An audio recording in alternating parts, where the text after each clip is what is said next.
Welcome everyone to Flutter Gang. Today we'll be doing some player comparisons. We've each picked two players that we want to compare, and then we'll all discuss it as a panel. We'll start with my two players. I picked Trae Young and Tyrese Halliburton. And in terms of, at least my analysis, in terms of stats, Trae Young has a clear advantage. Ever since he's been in the league, he's been a stat sheet stuffer.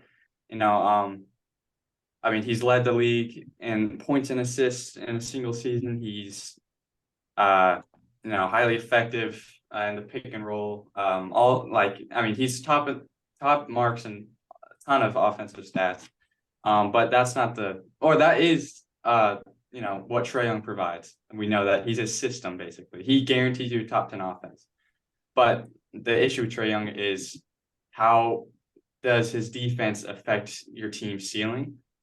And Tyrese Halliburton, he comes with the same pros as Trae Young, not to the same extent offensively. I actually think in terms of passing, he's up there with Trae, but not the scoring. But yeah, but his defense is far superior. I mean, it's not like his defense is amazing at all, but Trae Young is so just poor that Tyrese pulls it over the top. And so in terms of what outweighs the good, what outweighs the bad, I'm still going to go with Trae. I mean, just because he has firm success leading his team in the playoffs, and I think we've seen an ability, not from the Hawks yet, but from other teams to be able to hide these smaller guards. I mean, to an extent, Steph, for early on in his career, was not a great defensive player. He evolved into a solid defensive player, but he was able to be hidden with great defenders like Trae, Iguodala, Draymond, so on and so forth. So I'll let y'all jump in. I don't know. I agree with most of what you said. Um, I feel like team wise, as in like helping build a team, I feel like Halliburton's more of a team player than Trae Young is, although Trae Young did lead the league in his assists last season. But I feel like as an overall team player, I feel like Tyrese Halliburton is better at helping the whole team do their best on both sides of the floor, and he's more of an energy guy. I wouldn't say he's like one of the best ones, but I do feel like he brings more energy to his team all around the game than Trae Young does. Just because Trae Young, I feel like is also a bit more ball dominant in a way as well. So I would personally take Halliburton in that sense, but Trae Young is a phenomenal player, and you can easily make the argument that he's a better player. But as for a team, in my opinion, I would take Tyrese Halliburton. Well, Yeah, I agree. Sorry, Valentine. It's my turn. I actually agree. I actually agree though. I mean, just to start off, let's look at these stats. I mean, Trae Young's a dog. He's definitely, like you said, we got a bigger resume on what he's been able to do, and he's had some success. He's been able to bring a team to the Eastern Conference Finals, which, quite frankly, most people did not see coming, and they didn't expect, and they didn't predict it. However, you also have seasons like last season where you have a stacked team around Trae Young, and they literally arguably the most mediocre team of all time. And so, not do either arguably, one they of those were. things speak But for they Trae Young? statistically are. And so they both kind of show that Trae Young is as good as he is. At the same time, I feel like he needs a lot of right pieces around him, and he's definitely not a team player. Well, so do you think that I mean, he's like a solid number one. He's not going to bring you to the finals or anything. But do you think he can play the number two role? You know, just because it's Is he capable of playing number two? As far as like, yeah, is his ego going to let him play number two? exactly. That's a good question. I honestly don't even know. I wonder what Trae Young would do if he was to be on the team with LeBron James. I mean, LeBron is Yeah. he's old now, but if he were to play on a team that has LeBron James, I don't really think he is that willing. To be honest, he's really ball dominant. He's really flashy. Which I mean, He's got reason to be flashy. He's got insane talent, but that's kind of his game. And that's what I was about to get at. Statistically, Trae Young, I really don't think there's any argument you can really make to say that Tyrese Halliburton is the crazier bucket getter than Trae Young. I think almost unanimously, Trae Young is a tough. He can get tougher buckets than Halliburton. But the fact of the matter is, if you're a better half-court shooter, I'm not even referring to half-court shots, by the way. This is just an example. If you're a better half-court shooter than Halliburton, that's all great and dandy. But if Halliburton's taking a layup, right, 90% of his shots, and he's making a 9% rate, and Trae Young's shooting a half-court shot, making a 10% rate, right? Even if it's more flashy. This is just a far stretched example. The layups are going to do you way more better for the team, and that's the fact of the matter. So statistically, we're looking at Trae Young just last season, or even career wise. Where for one, actually, let's start with Halliburton. So his statistics are actually insane. He's only been in this season in the league for what, 3 seasons? Mm-hmm. He's never had a season below 40% 3-point percentage. And we're not talking about a guy that takes your elbow for threes. We're talking about a guy, yes, he does not pull up from deep all the time like Trae does. We know Trae's up there with Steph and Dame. But we see him take deep shots. We've seen him in the 3-point contest. We see what kind of damage he was able to do in the 3-point contest. And he's shooting at and he's taking like 6-7 threes a game. And he's doing it at a 40% clip. In fact, his whole career, he's never been below that, even his rookie year. Now I take you now to true shooting percentage, 60%. Put that in perspective for some later people to talk about. That's higher than Jimmy Butler, Devin Booker, Darius Garland. So he's efficient. No, he doesn't score many points per game, but he's much more efficient, and he's a better team player. He's a better defender. As far as team player, assists, Trae Young's way up there. But as far as like just team vibes, yeah, he's not only neutral, he's a liability. And Tyrese Halliburton's a big asset. So I'm taking Tyrese. Yeah, so to bring some stats into that too for the 3-pointers, Halliburton last season shot 7.2 threes a game and made 40% of them. Trae Young, on the other hand, shot 6.3 a game and only made 33.5% of them. So that also just shows you too, he's shooting one less, but he's shooting at a tremendously worse percentage than Tyrese Halliburton is, just behind. And also turnover here. Can I actually bring, for one, he has more turnover. I saw a stat the other day. Trae Young has one of the most Passover, if not the most pass turnovers. And so that's something else to speak for it as well. Mm-hmm. For sure. And all those are valid points. I'm gonna let Valentin jump here for in a second, but I want to defend Trae Young's honor real quick. So last year was a bad year for Trae Young, efficiency wise, just in general, record wise, just team vibes wise. And they fired Nick McMillan, brought in Quinn Snyder. I think it's going to improve. But if you look at the year before that, led the league in points and assists, shot 38% from three, shot 46% from the field, both decent percentages. That's around what like Darius Garland, for example, shoots right now. We gotta look at the give and take. You can get points. You can get, like I said, you can get 50 points if you make 100. If you take 200 half-court shots in a game and you make 10 of them, you're gonna get points. But at what rate? That's what I'm saying. Points wise, he's inefficient. His entire career, he's inefficient. 43.7 over his career. At points, assists, he's one of the top turnover guys as well. I mean, like you're getting. I'm not even dissing on him. I'm saying he's good. But I mean, you can throw out all these stats, but we gotta look at the whole picture. If you're making 6 threes, but you're shooting 30, that's pretty damn bad. You know what I'm saying? He's not doing all these things that he does well. They still all come at a cost. And then you have his off the court problem, his teammate problem, his defensive problems. I mean, everything he does, even his biggest strengths, they have asterisks next to him. For sure. And like I said, those are obviously valid arguments against Trae. Like I said, does the bad outweigh the good? But also another thing that we've seen in the past is, well, this isn't fair to Halliburton necessarily because he hasn't had the teams to go to the playoffs. But Trae Young is a noted playoff performer, and that's another thing that pushes me to pick Trae because we know he steps up in the big moments. Tyrese will get that chance, hopefully next year. I think it'll be next year.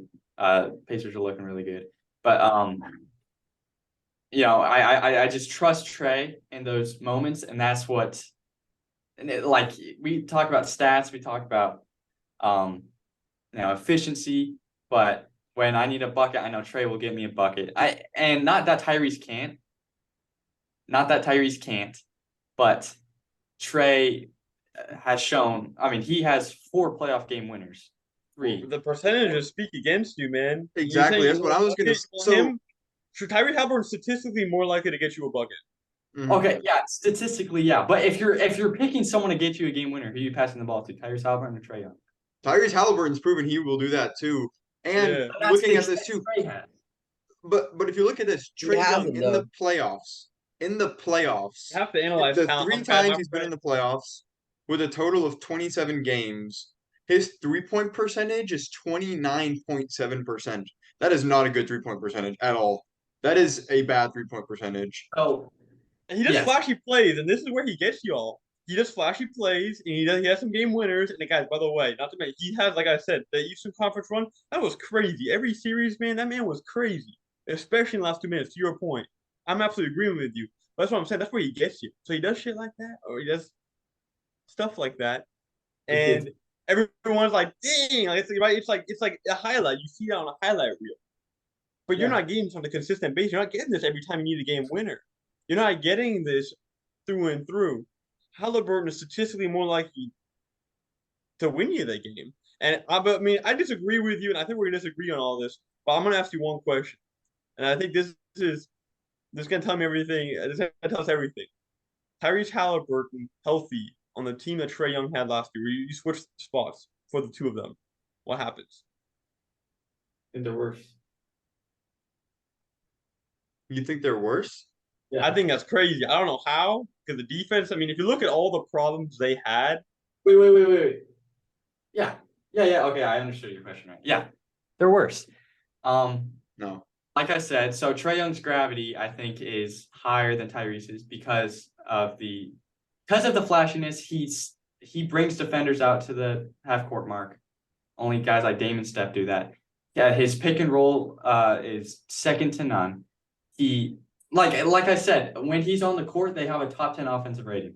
Granted, they also have a bottom 10 defensive rating, but I just in this league, offense is king, and he does it better than basically everyone. And when you where's his resume, man? Offense is king is such an overrated statement because everyone that says offense is king, none of them have anything to prove for it. James Harden, all these guys, they got nothing to prove for. You got to be able to play defense. James Harden was an MVP and like a 3-time runner-up. I wouldn't say he's nothing to prove. Now you want rings and stuff. And all I'm saying is, obviously, offense speaks louder than defense. But especially in today's game, to your point, I think one of the biggest things that people sleep on is defense. I don't think offense is king. I think people sleep on it. It's just as needed, just as necessary. You see, look at Jimmy Butler. Where did he bring his team? Nikola Jokic, one of the most underrated defense. Guys, this man is slower than a walrus to guard anyone at the 3-point line.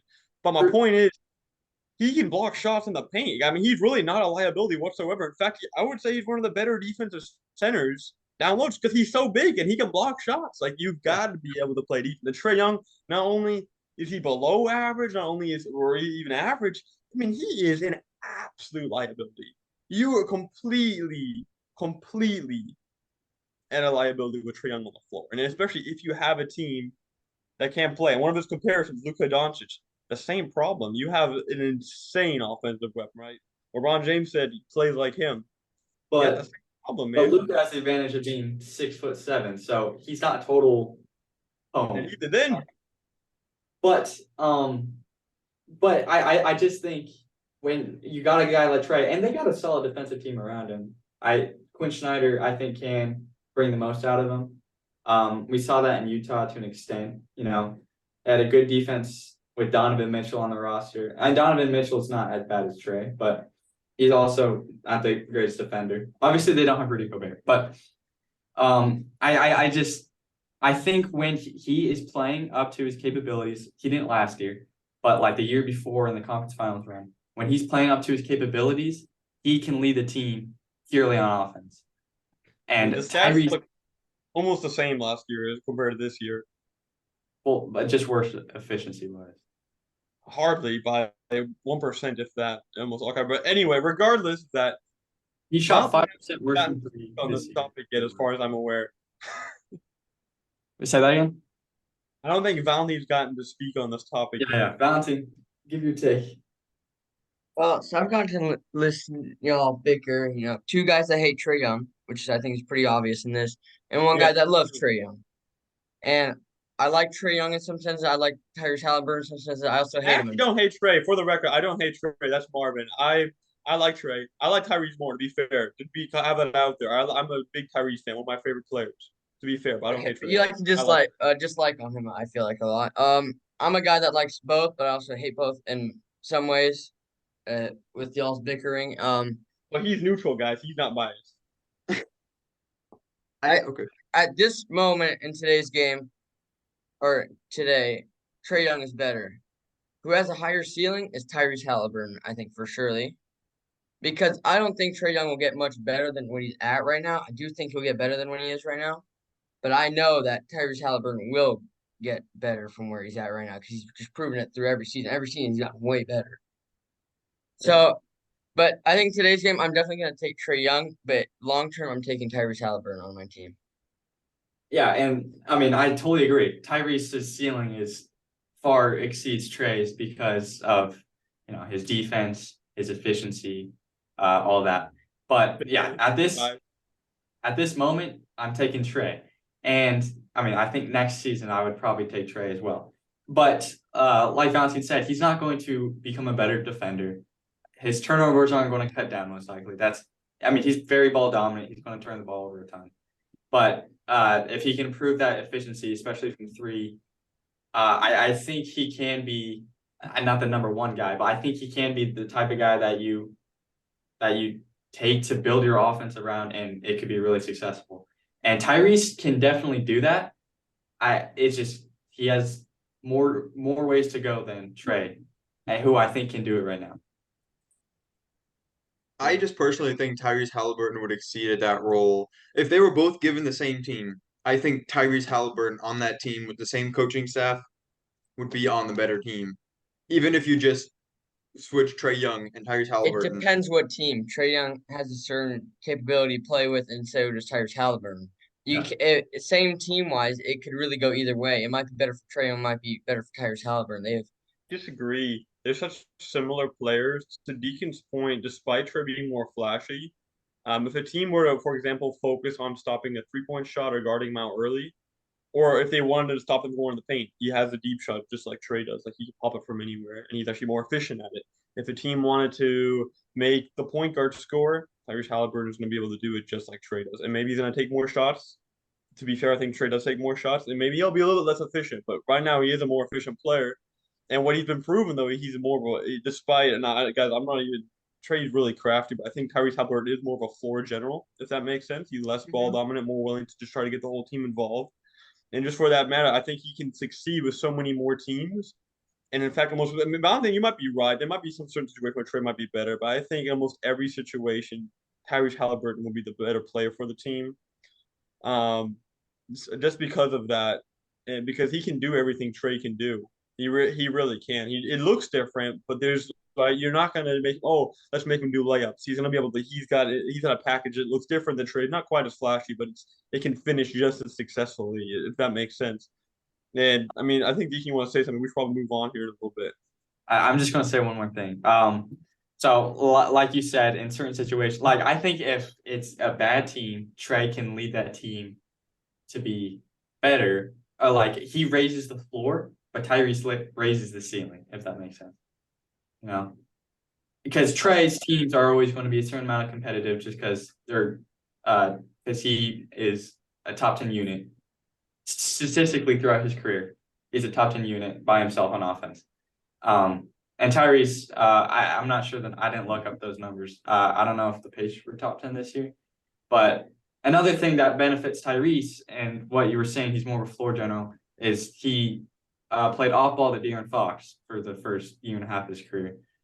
I mean, so he got the experience being the number 2 guy. So I think that also benefited him. Trae was always the guy, you know.